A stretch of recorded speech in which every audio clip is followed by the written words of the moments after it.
At Dollar Tree, I found this cool supplies case with multiple compartments, which I quickly filled with snacks and candy for me to eat later. I covered it with tape and decorated it in a way so my snacks are hidden.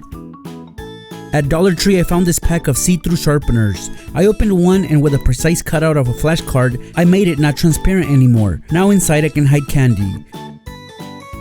At Dollar Tree, I picked up this cup with paper clips. The idea here is to empty it out. Tape a few inside the cup. 2 flashcards will allow me to fill up the cup with some hot Cheeto shots. Looks like a school supplies to me, but in reality, chips are in there.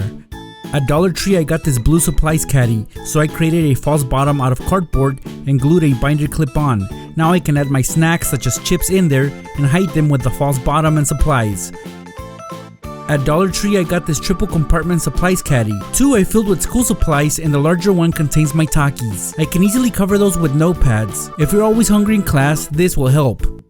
At Dollar Tree, I found these decorative desk test tubes, so I filled them up with some Mountain Dew for whenever I'm thirsty, and of course, everyone will think it's a urine sample. Follow me for more.